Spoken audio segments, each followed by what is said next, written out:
ಇಷ್ಟು ದಿನ ಮಳೆ ಬಂದ್ರೆ ಸಾಕಪ್ಪ ಅಂತ ಕಾಯ್ತಾ ಇದ್ದಂತಹ ಜನಕ್ಕೆ ಪೂರ್ವ ಮುಂಗಾರು ಮಳೆ ಯಾವ ರೀತಿ ಶಾಕ್ ಕೊಟ್ಟಿದೆ, ಜೊತೆಗೆ ಬೆಂಗಳೂರಿನಲ್ಲಿ ಸೃಷ್ಟಿ ಮಾಡಿರುವಂತಹ ದ್ವಾನ ಎಂತದ್ದು ಅನ್ನೋದನ್ನ ನಾವು ಪ್ರತಿದಿನ ನೋಡ್ತಾ ಇದ್ದೀವಿ. ಇದಕ್ಕೆ ಸಂಬಂಧಪಟ್ಟಂತಹ ಒಂದು ಅಪ್ಡೇಟ್ ಇದೆ, ಬನ್ನಿ ನೋಡ್ಕೊಂಡು ಬರೋಣ. ವರುಣಾರ್ಭಟಕ್ಕೆ ತತ್ತರಿಸಿದ ರಾಜಧಾನಿ ಬೆಂಗಳೂರು. ಬಿರುಗಾಳಿ ಮಳೆಗೆ ಮರ, ವಿದ್ಯುತ್ ಕಂಬ ಧರೆಗೆ.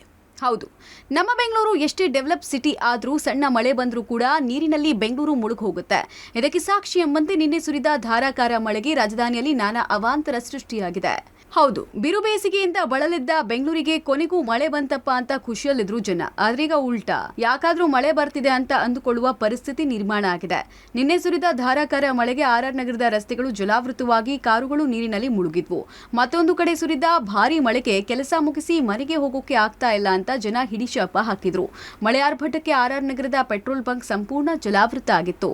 ನಿನ್ನೆ ಬೆಂಗಳೂರಲ್ಲಿ ಸುರಿದಂತಹ ಧಾರಾಕಾರ ಮಳೆಗೆ ಹಲವು ಕಡೆಗಳಲ್ಲಿ ಜಲಾವೃತ ಆಗಿರುವಂತಹ ರಸ್ತೆಗಳು ಕೂಡ ಜಲಾವೃತ ಆಗಿದೆ, ಅಂಡರ್ಪಾಸ್ಗಳು ಜಲಾವೃತ ಆಗಿತ್ತು. ನಾನೀಗ ಇರುವಂತದ್ದು ಆರ್ಆರ್ ನಗರ ಸರ್ಕಲ್ ನಲ್ಲಿ ಇರುವಂತಹ ಪೆಟ್ರೋಲ್ ಬಂಕ್ ನಲ್ಲಿ. ಈ ಪೆಟ್ರೋಲ್ ಬಂಕ್ ಕೂಡ ಸಂಪೂರ್ಣವಾಗಿ ಜಲಾವೃತ ಆಗಿತ್ತು. ಜೊತೆಗೆ ಈಗ ಗಮನಿಸಬಹುದು ಯಾವ ರೀತಿಯಾದಂತಹ ಪರಿಸ್ಥಿತಿಯಲ್ಲಿ ಪೆಟ್ರೋಲ್ ಬಂಕ್ ಇದೆ ಅಂತ.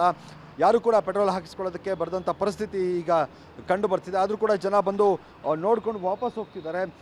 ಏನು ಈ ಪೆಟ್ರೋಲ್ ಹಾಕುವಂಥ ಏನಿದೆ ಟ್ಯಾಂಕರ್ ಏನಿದೆ, ಟ್ಯಾಂಕ್ ಏನಿದೆ, ಈ ಟ್ಯಾಂಕು ಕೂಡ ಸಂಪೂರ್ಣವಾಗಿ ಜಲಾವೃತ ಆಗಿದೆ. ಅಲ್ಲಿ ನೀರನ್ನು ಮೇಲಕ್ಕೆತ್ತುವಂಥ ಕೆಲಸವನ್ನು, ಅಂದರೆ ಎಷ್ಟಾಗುತ್ತೋ ಅಷ್ಟು ನೀರನ್ನು ಬಕೆಟ್ಗಳ ಸಹಾಯದಿಂದ ಸಿಬ್ಬಂದಿಗಳು ಮೇಲಕ್ಕೆ ಎತ್ತಿದ್ದಾರೆ. ಆದರೆ ಮತ್ತಷ್ಟು ನೀರು ಇರುವಂಥ ಹಿನ್ನೆಲೆಯಲ್ಲಿ, ಆಳಕ್ಕೆ ಇರುವಂಥ ಹಿನ್ನೆಲೆಯಲ್ಲಿ ಅದನ್ನು ಕೂಡ ತೆರವು ಮಾಡುವಂಥ, ಅದನ್ನು ತೆಗೆಯುವಂಥ ಕೆಲಸವನ್ನು ಕೂಡ ಮಾಡಬೇಕಾಗಿದೆ. ಏನು ಇದಿಷ್ಟೇ ಅಲ್ಲ, ನಾಗರಬಾವಿ ಮಾನಸ ನಗರದಲ್ಲಿ ನಿನ್ನೆ ಸುರಿದ ಗಾಳಿ ಮಳೆಗೆ ಮರವೊಂದು ಕಾರಿನ ಮೇಲೆ ಬಿದ್ದು ಜಖಂಗೊಂಡ್ರೆ, ಇತ್ತ ದೀಪಾಂಜಲಿ ನಗರದಲ್ಲಿ ವರುಣಾರ್ಭಟಕ್ಕೆ ಬೃಹತ್ ಮರವೊಂದು ಧರೆಗೆ ಉರುಳಿದ್ದು ಒಂದು ಟಿಟಿ ಹಾಗೂ 2 ಕಾರು ಜಖಂ ಆಗಿತ್ತು.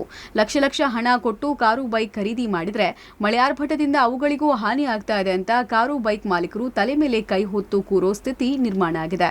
ನಾನೀಗ ದೃಶ್ಯಗಳಲ್ಲಿ ನಿಮಗೆ ತೋರಿಸ್ತಾ ಅದ್ರ ಬಗ್ಗೆ ಹೇಳ್ತಾ ಹೋಗ್ತೀನಿ. ನಾಗರಬಾವಿಯಲ್ಲಿ ಇರುವಂತಹ ಮಾನಸ ನಗರ ಅಂತ ಇದು ಲೇಔಟ್. ಈ ಲೇಔಟ್ ಅಲ್ಲಿ ಸಹ ನಿನ್ನೆ ಬಿದ್ದಂತಹ ಮಳೆಗೆ ಮರಗಳು ಧರೆಗಳು ಉರುಳಿರುವಂತದ್ದು. ಇಲ್ಲಿ ಒಂದು ಕಾರ್ ಮೇಲೆ ಬೃಹದಾಕಾರದ ಮರದ ಕೊಂಬೆ ಬಿದ್ದಿರೋದು ನೀವು ದೃಶ್ಯಗಳಲ್ಲಿ ನೋಡ್ತಿರಬಹುದು. ಕಾರ್ ಮೇಲೆ ಮರದ ಕೊಂಬೆ ಸಂಪೂರ್ಣವಾಗಿ ಬಿದ್ದಿರೋದ್ರಿಂದ ಕಾರಿನ ಮೇಲ್ಭಾಗ ಸಂಪೂರ್ಣವಾಗಿ ಜಖಂ ಆಗಿದೆ. ನಿನ್ನೆ ರಾತ್ರಿ 12:15 ಈ ಘಟನೆ ನಡೆದಿದೆ ಅಂತ ಹೇಳ್ತಿರುವಂತದ್ದು. ಘಟನೆ ಆದ್ಮೇಲೆ ಸದ್ಯ ಈ ಏರಿಯಾದಲ್ಲಿ ಕರೆಂಟ್ ಕೂಡ ಈಗ ತೆಗೆಯಲಾಗಿದೆ ಅಂತ ಮಾಹಿತಿ ಇದೆ. ಒಟ್ನಲ್ಲಿ ಮಳೆಗಾಗಿ ಕಾಯ್ತಾ ಇದ್ದ ಜನ ಬೇಸಿಗೆಯಲ್ಲಿ ಸುರಿತಾ ಇರುವ ಗಾಳಿ ಮಳೆಯಿಂದ ಆಗ್ತಾ ಇರುವ ಹಾನಿಯಿಂದ ಕಂಗೆಟ್ಟಿದ್ದಾರೆ. ಮಳೆ ಬೇಕು ನಿಜ, ಆದ್ರೆ ಈ ಬಿಬಿಎಂಪಿ ಬೆಸ್ಕಾಂ ಅಧಿಕಾರಿಗಳನ್ನು ನಂಬಿದ್ರೆ ಅಷ್ಟೇ ಕತೆ. ನಮ್ಮ ಸಮಸ್ಯೆಗಳಿಗೆ ಸ್ಪಂದಿಸಲ್ಲ, ಮರ ಕಂಬ ಬಿದ್ದು ಎಷ್ಟೋ ಗಂಟೆ ಕಳೆದ ಮೇಲೆ ಸಿಬ್ಬಂದಿ ಬರ್ತಾರೆ. ಇವರೆಲ್ಲ ಕ್ವಿಕ್ಕಾಗಿ ನಮ್ಮ ಸಮಸ್ಯೆಗೆ ಸ್ಪಂದಿಸಿದ್ರೆ ಒಳ್ಳೇದು ಅಂತಾರೆ. ಮುಂದಿನ ದಿನಗಳಲ್ಲಿ ಬಿಬಿಎಂಪಿ ಎಚ್ಚೆತ್ತುಕೊಳ್ಳುತ್ತಾ ಕಾದ್ ನೋಡೋಣ. ರಾಘು ಮಾರುತಿ ಜೊತೆ ಮಾದೇಶ್ ಆನೇಕಲ್, ಪಬ್ಲಿಕ್ ಟಿವಿ, ಬೆಂಗಳೂರು.